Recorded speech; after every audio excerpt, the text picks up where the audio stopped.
पर्यावरण प्रेमी सुद्धा तुम्हाला भेटायला आले होते. सगळ्या आजच्या चर्चेचा विषय काय काय होता? आज 3 लोकसभा मतदारसंघाचं विधानसभा वाईज बैठका झाल्यात. सगळे पदाधिकारी, मग कुठची पदं रिक्त आहेत, काय आहेत, येणारे SIR या सर्वांवर चर्चा झाली आणि पुढचं काय कसं आंदोलन करायचं वगैरे हे सगळे विषयांवर चर्चा झाली. आता जास्ती माहिती देत नाही, नाहीतर बैठक बाहेरच घ्यायला लागली असते. तुमचे काही खासदार स्वतंत्र गट तयार करण्याच्या तयारीत आहेत. दिल्लीत संजय राऊत देखील अचानक गेलेला आहे आणि तुमचेच एक खासदार आज प्रतापराव जाधव यांची देखील त्यांनी भेट घेतलेली आहे. मला वाटतं आपण अफवांवर विश्वास ठेवू नका. उद्धव साहेब आणि मी आम्ही एक पथ्य पाळलेलं आहे की जे आमच्या सोबत असतात त्यांच्यावर आम्ही अंधविश्वास ठेवतो. काही लोक अंधभक्त असतात, आम्ही अंधविश्वास ठेवणारे लोक आहोत. सगळे जे काही निवडून आलेले आहेत खासदार आपण पाहिलं असेल 2024च्या लाटेमध्ये उद्धव साहेब प्रत्येक मतदारसंघात गेलेले आहेत. आम्ही असू, पवार साहेब असतील, सगळेच आम्ही प्रचार करून लोकांनी हे ना मशालीवर जिंकून आणलेलं आहे. महत्वाची गोष्ट म्हणजे कालच्या आमच्या बैठकीमध्ये आपण पाहिलं असेल सगळेच लोक काही तिथे उपस्थित होते, काही ऑनलाईन उपस्थित होते आणि हे सगळे लोकांनी विश्वास ठेवून मतदान केलेलं आहे आणि सगळे सोबत आहेत. फक्त आदेश पाळला तो म्हणजे ऑनलाईन कुठून आलं याचा अर्थ त्याची चलबिचल चालू अरे पण ऑनलाईन येणं चुकीचं काय? जर कोणाचा त्रास असेल ना. उमराजेंशी काल आमचं बोलणं झालं होतं. उमराजे निंबाळकरांशी ते पुण्यात होते. त्यांचं म्हणणं असं होतं की मुलाला ऍडमिट केलं खासदार म्हणून गेलो नाही, पण मी नाराज नाहीये. पण बाकीचे खासदार काल रात्री आमची जी जिल्हा प्रमुखांची झूम कॉल झाला त्याच्यात सगळे होते. ओमरा आता तिथे बोललेच होते त्या कॉन्फरन्समध्ये. आदित्यजी, कालच्या बैठकीमध्ये उद्धव साहेबांनी काही इन्स्ट्रक्शन दिलेले आहेत. त्यांना असं देखील इनपुट्स आहेत की काही लोक फुटू शकतात. आमदार जेव्हा फुटलेले 40 तेव्हा सुद्धा इनपुट होते, मात्र तरी देखील उद्धव साहेबांनी तेव्हा कुठेही प्रेशर टॅक्टिक्स केले नाही, कुठेही कोणाच्या फायली शोधले नाही करप्शनच्या. आता देखील तशीच परिस्थिती दिसते, कारण आपण वेगवेगळ्या राज्यांमध्ये बघतोय की काय परिस्थिती आहे. अनेक खासदार दिसत आहेत. एक महत्वाचं आहे, आपण काय करतात? एक तृणमूल काँग्रेसबद्दल पाहिलं असेल 20 खासदारांनी वेगळा गट फॉर्म करण्याचा प्रयत्न केलेला आहे. ही सगळी एहसान फरामोश लोक आहेत. जिंकले ममता दिदींच्या नावावर आणि आता लगेच सरकार बदलतं टुपुक उड्या मारून पळतात. एक महत्वाची गोष्ट आहे की आमची केस जवळपास आता 4-4.5 वर्ष चालू आहे. राष्ट्रवादी काँग्रेसची देखील केस तेवढीच वर्ष चालू आहे. तसं पाहायला गेलं तर संविधानामध्ये ही खूप मोठी तरतूद आहे, मोठी घटना आहे की एखाद्या पक्षाचं फुटून चोरून कोणीतरी ते नाव चोरू शकतं, निवडणूक आयोग त्यांना सिम्बॉल देखील देऊ शकतं. ही खूप मोठी गोष्ट आहे. आमचं म्हणणं एकच आहे, आत्ताचे जे पूर्ण आदर ठेवून सांगतो सरन्यायाधीश आहेत त्यांच्या म्हणण्याशी आम्ही पूर्ण सहमत आहोत की justice delayed is justice destroyed. आणि तो जस्टिस डिस्ट्रॉय होताना दिसतोय का आपल्या देशामध्ये? आपलं लोकशाही डिस्ट्रॉय होत दिसतंय का? मला हा ह्याच्यावर पण आपण विचार करणं गरजेचं आहे.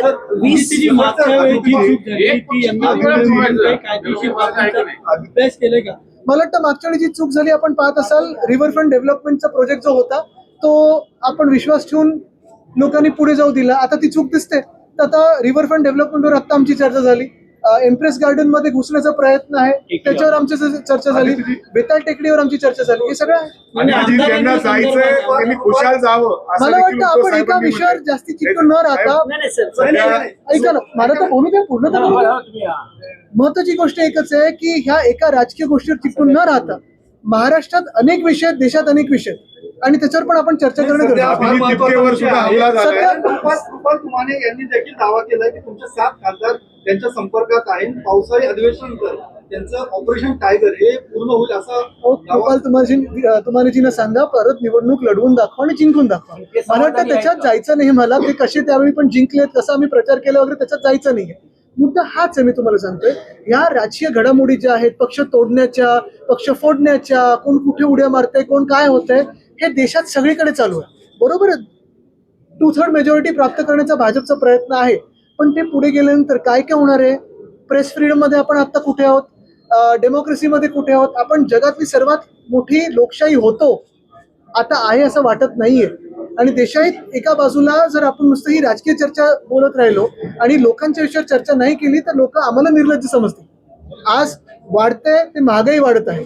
आज आपण पाहतोय नीटचा पेपर फुटतोय. आज सीबीएसईचा पेपरमध्ये घोळ झालेला तो पाहतोय. महागाई सोबत गॅस, डिझेल, पेट्रोल काय आहे, इथेनॉलचं भूत लोकांसमोर लावलेलं आहे.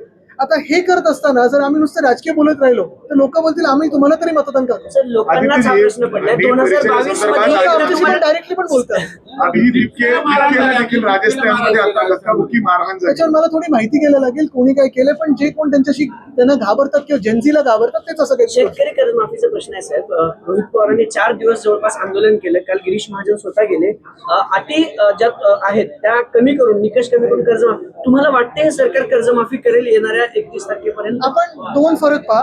पहिली जी आम्ही 2019 साली केली होती ते 2019-20 साली त्याला आम्ही कर्जमुक्ती बोलत होतो. माफ कोणाला आपण करतो तर गुन्हेगार करतो. गुन्हेगार काही शेतकरी आहेत आपले, काही शेतकरी म्हणजे आपला अन्नदाता. गुन्हा केलाय कोणी? आणि मुख्य गोष्ट हीच आहे की आमच्या वेळी कुठच्याही अटी शर्ती न लावता, कुठचाही किचकट ह्याच्यात तांत्रिक गोष्ट न आणता आम्ही सरळ सोट आम्ही केलेलं की 2दा तुम्ही सह्या करा किंवा अंका करा, जे काय आपले सरकार सेवा केंद्र होतं त्याच्यात जाऊन तुम्ही करू शकत होतं. आणि हे केल्यानंतर आपण पाहिलं असेल महाराष्ट्रातला जो शेतकरी सुखावला होता तो अजूनही हे म्हणतो की उद्धव ठाकरेंनी दिलेली कर्जमुक्ती ही आमच्यापर्यंत पोहोचली, त्याच्या आधी किंवा नंतर कधीही कर्जमुक्ती आमच्याकडे आली नाही. आत्ताची केलेली कर्जमाफी आहे ती उपकार केल्यासारखी कर्जमाफी आहे. म्हणजे एका बाजूला आपण पाहतोय जवळपास 85 लाख महिलांचं जे काही लाडकी बहीण योजनेतले पैसे होते ते वळवलेले असं वाटतंय. म्हणजे तुम्ही त्यांना पात्र ठरवलं, त्यांची मतं घेतली, 85 लाख महिलांची मतं घेतली आणि नंतर तुम्ही त्यांचा वापर झाल्यानंतर सोडून दिलं निवडणुकीनंतर. आता त्यांना अपात्र ठरवतं, त्यांना धमकवतं, त्यांच्या खात्यातून पैसे परत घेताय आणि आता काहीतरी थातूर मातूर करायचं म्हणून तुम्ही कर्जमुक्ती असं दाखवताय, कर्जमाफी असं दाखवताय. आमची देखील आंदोलनं सगळीकडे होतात, जिल्ह्यात होतात. शिवसेना उद्धव बाळासाहेब ठाकरे पक्षाकडून मोठी तीव्र आंदोलन देखील होणार आहेत. आमचं म्हणणं एकच आहे, कुठची अट न ठेवता, कुठची शर्त न ठेवता तुम्ही ही कर्जमाफी शेतकऱ्यांसाठी केली पाहिजे. मग भले ते 2017च्या ह्याच्यात आले असो किंवा 2019च्या ह्याच्यात. 2019-20ला पण 6 वर्ष झाली ना. आज SIR ची बैठक घेतली. कृषी मंत्री कोण आहेत? महाराष्ट्राला विचारा, आठवतात का कोण कृषी मंत्री? सर तुम्ही वेता टेकडीचा विषय जो घेतला होता त्याच्यानंतर सर वेता टेकडीचा जेव्हा विषय घेतला होता, आत्ताचा ज्वलंत मुद्दा पुण्यातल्या पर्यावरणाचा आहे. रस्ता रुंदीकरणासाठी हजारो झाडांची कत्तल होती. गणेश खिंडचा तो रस्ता आहे आणि त्याची झाडं लावण्यासाठी महापालिका प्रशासन असेल, मेट्रो प्रशासन असेल, कुठेतरी उत्तरं जी आहेत ती सारवासारव करताना दिसतात. पुन्हा एकदा हा मुद्दा तुम्ही उपस्थित करणार आहात? निश्चितपणे करणार आहोत. आम्ही हा प्रश्न विधानभवनात देखील घेणार आहोत, खूप अग्रेसिव्हली घेणार आहोत. पुण्यातला वेटाळ टेकडीचा विषय आहे, तो HCMTRचा विषय आहे, मग परत गणेश खिंडीचा विषय आहे, ते आता बॉटॅनिकल पार्क जे आहे त्याचा आहे, एम्प्रेस गार्डनचा आहे, रिव्हरफ्रंट डेव्हलपमेंटचा आहे. मुख्य गोष्ट ही आहे, परत तुम्हाला सांगतो, मी पर्यावरण मंत्री असताना इथे येऊन पाहणी केली होती. सलीम अली बर्ड पार्क, तिथे आता राडारोडा पडलेला आहे, तो आपण पूर्ण राडारोडा काढून रिवाईव्ह केलं होतं. रिव्हरफ्रंट डेव्हलपमेंट तो विषय थांबवून खऱ्या काय ब्लू लाईन रेड लाईन आहेत ते आपण रिवाईव्ह करत होतो. तो अभ्यास करून मग आपण रिव्हरफ्रंट डेव्हलपमेंट खरं जे आहे सस्टेनेबल डेव्हलपमेंट, शाश्वत विकास, तो आणणार होतो. तसंच वेताळ टेकडीला मी पूर्णपणे स्थगित केलं होतं आणि सरकार असो किंवा नसो त्या विषयाला आम्ही चिकाटीने घेऊन, जिद्दीने घेऊन लढत आहोत. आता पुढे हे जे काही विषय गणेश खिंडीचा असेल किंवा आतापर्यंत गेल्या 4 वर्षामध्ये किंवा गेल्या 10 वर्षामध्ये जेवढे काही मोठे प्रकल्प आलेले आहेत ह्याचं एफॉरेस्टेशन कुठे झालंय का, ट्रान्सप्लांट झालं असेल तर ती स्कॅम झालंय की खरोखर ट्रान्सप्लांटेशन झालंय हे पण माहिती घेणं गरजेचं आहे. साहेब पुण्यावर पाणी कपातीचं संकट आहे. पुण्यावर आजपासून 1 दिवसाआड पाणी. जलसंपदा मंत्री सांगतात की 21 ऑगस्ट पर्यंत पुरेल इतकं राज्यात पाणी आहे, धरणसाठा आहे. मग घोडं कुठं अडते? आता दोन्ही गोष्टी बघा तुम्ही. एका बाजूला सरकार आपल्याला सांगतं विजेचं पण सरप्लस आहे, नेट सरप्लस आहे, पण लोड शेडिंग तर चालू आहे, ट्रिपिंग चालू आहे. दुसऱ्या बाजूला आता हे जे काही सांगतात की ऑगस्ट पर्यंत पाणी पुरेल असं एवढं पाणी आहे, पण आता पुण्यात 1 दिवस आड म्हणजे कदाचित इथेनॉलला जास्ती पाणी देतील अशी भीती वाटायला लागली, कारण इथेनॉलला 100% फाईल साईन झाली. पण मुख्य गोष्ट ही आहे की कदाचित सरकार आज रात्री येऊन 8 वाजता तुम्हाला आश्वासित करेल की पुरेसं पाणी आणि पुरेसं वीज हे तुम्हाला 2047च्या साली 100% मिळेल. पण एकच सॉरी, मी तुम्हाला परत एकदा एका महत्वाच्या विषयावर आणतो, मग विधान परिषद येतो. तुम्ही पाहिलं असेल विधान परिषदेत घाणेरडं राजकारण झालं, जिल्हा परिषदेत असेल किंवा आता जे काही चालू आहे, परत पक्ष फोडण्याचं राजकारण असेल, खासदार आमदार फोडण्याचं असेल, नगरसेवक असेल, हे सगळं एका बाजूला भाजप जेव्हा ह्याच्यात व्यस्त आहे, सगळे सत्ताधारी पक्ष व्यस्त आहेत. पाण्याचा विषय असेल, जो पुण्यासारख्या शहरामध्ये जर 1 दिवस आड पाणी यायला लागलं तर कोण इथे उद्योगधंदे करायला येणार, कोण इथे गुंतवणूक करायला येणार, कुठचा IT पार्क येणार आहे, हा जरा विचार करावा. याच विधान तुम्ही जसं आता भाजप हे सगळं राजकारण करत आहे, मात्र तुमच्याच महाविकास आघाडीतले घटक पक्ष शरद पवार गटाच्या उमेदवारांनी इथे माघार घेतली. त्यावरून तुमचे शहर प्रमुख म्हणले की आमच्या पाठीत खंजीर खूप असला आणि आता महाविकास आघाडीतून बाहेर पडण्याची वेळ आलेली आहे. तशी बघा मागणी तुम्हाला देखील सांगतो त्यांनी असं अनेक ठिकाणी आमच्याकडे जसं कोकणात देखील एकाला आम्ही हकालपट्टी केली, आम्हाला दिसलं सरळ सरळ त्यांनी पैसे घेतले असतील किंवा नसतील पण त्यांनी माघार घेतली. जे लढायलाच तयार नाहीयेत ते सोबत राहून काय करायचं म्हणून त्यांची हकालपट्टी आम्ही केली. पण महत्वाची गोष्ट पुन्हा एकदा सांगतो तुम्हाला, आम्ही पूर्ण प्रयत्न करत आहोत लोकांचे विषय घेऊन. सगळी आंदोलनं असतील, ज्युडिशियल ऍक्टिव्हिझम असेल, मग इव्हन अधिवेशनात आता भांडण्याचं असेल, सगळी आंदोलन वगैरे करतो. पण पुन्हा एकदा सरकार आणि सत्ताधारी पक्ष कधीतरी राजकारणाच्या पलीकडे जाऊन जे जनतेचे खरोखर प्रश्न आहेत ते सोडवणार आहेत. आदित्यजी, उद्धव साहेबांनी एक मिनिट, मला वाटतं शिवसेनेची भूमिका आम्ही त्या ठिकाणी स्पष्ट केलेली आहे. उद्धव साहेबांनी ज्या पद्धतीने काल कार्यकर्त्यांना या सगळ्या मंत्र्यांना सांगितले की आता सध्या माझे दिवस नाहीयेत, पण भविष्यात हे आमचे दिवस येतील. आता संघर्ष नाही असं अडचणीचे काही दिवस नाही आहेत. सांगितलं. कालच्या कारण VC ज्या मध्ये पद्धतीने नाही देशात- काय कालच्या VC मध्ये आपण पाहताय एवढंच सांगितलं. आणि काल सगळे जिल्हा प्रमुख, विधानसभा संपर्क प्रमुख, आमदार, खासदार सगळे होते त्याच्यात, नेते उपनेते वगैरे. एकच गोष्ट महत्वाची आहे, लोकांमध्ये रोष वाढत चालतो. महागाईचा विषय असेल किंवा पेपरफुटीचा विषय असेल किंवा हॉस्पिटलमध्ये आपण पाहतो औषध उपलब्ध नाही आहेत, अनेक गोष्टींमध्ये रोष आक्रोश वाढत चालले. शेतकरी त्रस्त आहेत, महिला हैराण आहेत, सगळं हे काय. पण हे होत असताना विरोधी पक्ष म्हणून आम्ही आमची पूर्णपणे बाजू जी आहे, निवडणुका असो किंवा नसो, आम्ही ती मांडत राहणार, लढत राहणार आणि लोकांच्या विषयासाठी रस्त्यावर उतरत राहणार. हेच एवढं आम्ही सांगितलेलं आहे. एकच महत्वाचं आहे. दुसऱ्या बाजूला आपण पाहतोय परवाकडे कॉक्रोच जनता पार्टीचं पुण्यात देखील आंदोलन झालं, मोठा प्रतिसाद मिळाला. का तर लोकांमध्ये तो रोष आहे, पर्याय शोधतात लोक, आणि तो पर्याय उभा करण्यासाठी आम्ही सगळेच प्रयत्नशील राहू.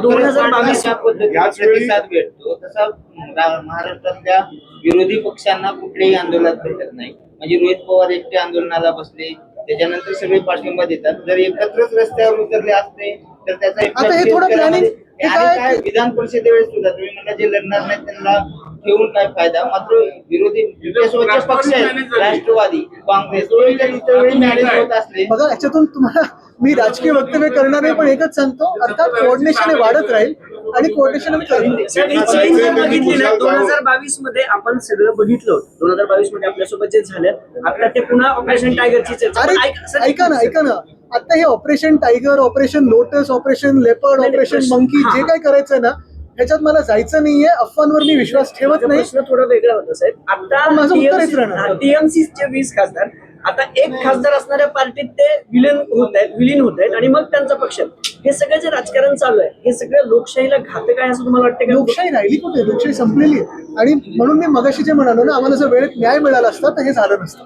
पंतप्रधान नरेंद्र मोदी के कार्यकाल को 12 साल शुरू से किस तरह से देखते हैं? यार थांब, मराठी होती. किस तरह से यानी अच्छे दिन आने वाले थे ऐसे कहा था, जीतने के पहले 2014 में अच्छे दिन आएंगे ऐसे कहा था, लाएंगे ऐसे नहीं कहा था. ये हमारी भूल थी कि हमने विश्वास रखा.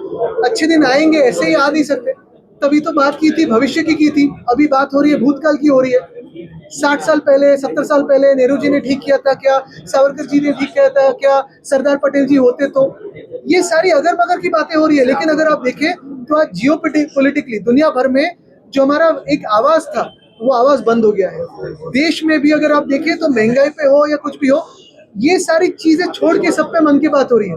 लेकिन लोगों के मन की बात कब होगी? आज केंद्रीय मंत्री नरेंद्र मोदी ने कहा कि कांग्रेस के कार्यकाल में महंगाई ज्यादा थी, अभी महंगाई कम है.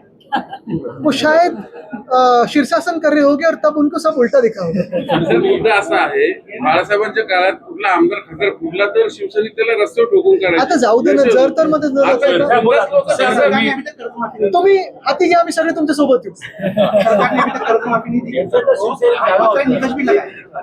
सरकार ने बहुत सारी कर्जमाफी को निकष भी लगाया. ऊपर भी लगाया. ऐसे तो बहुत सारी चीजें की ना. अगर आपने देखा होगा, पहले तो मुझे लगता है किसी का स्टेटमेंट है, बीजेपी प्रेसिडेंट का तब स्टेटमेंट है कि परसों ही में पढ़ रहा था, आने के बाद इनकम टैक्स और बहुत सारे टैक्सेस 2014 के पहले कहते थे ये हम निकाल देंगे. अभी एक बात तो क्यों नहीं, इनकम लोगों का निकाल दिया, टैक्स तो बढ़ाते रहे. सर, फुटबॉलचा एक प्रश्न आहे. एकच मिनिट. हा तुमची Jersey thank you. FIFA world cup तुम्ही फॉलो करत असाल, मुंबईचे तुम्ही अध्यक्ष आहात. 140 कोटी जनता आहे आपल्या देशाची. असे अनेक देश आहेत फिफा मध्ये, 1 लाख 2 लाख अशी पॉप्युलेशन आहे. फुटबॉलच्या बाबतीत भारताची शोकांतिका वाटत नाही का? कारण की आपण अनेक वर्षांपासून नक्कीच आहे. आणि तुम्ही पाहिलं असेल दुर्दैव हे आहे की आता जो ISL मध्ये पण जो घोळ होत आहे तो एवढा दुर्दैवी आहे, कारण ISL ही टुर्नामेंट जे कोणी आधी चालवत होते AIFF सोबत, खरं तर ते AIFF वर उपकार केल्यासारखंच होतं. आता AIFF ने त्याचा हस्तक्षेप केल्यानंतर ISL मध्ये जो गोंधळ झालाय तो लवकरात लवकर सुटो. व्हर्टिकल मोबिलिटी जी आहे, ISL असेल, मग प्रीमियर आपलं हे जो लीग आहे इंडियन लीग वगैरे, हे सगळं आय लीग तो नीट व्हावा ही इच्छा आहेच. आणि आम्ही जे काही प्रयत्न करतो, दुसऱ्या बाजूनी सरकारकडून पण मोकळी मैदानं ही वाढावीत. मुंबईमध्ये तर आम्ही जे मध्ये आंदोलन केलं, 3 रिक्रिएशन ग्राउंड, त्याच्यात एक फुटबॉलचं अधिकृत ग्राउंड, ते बिल्डरच्या घशात घालत होते. त्याच्यात मी आंदोलन केलं, आम्ही सगळ्यांनी केलं, ते वाचवू शकलो.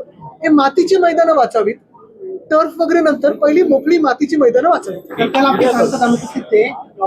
उपस्थित थे सारे, आप अफवाह पे ना जाए, मीडिया पे भरोसा मत कीजिए.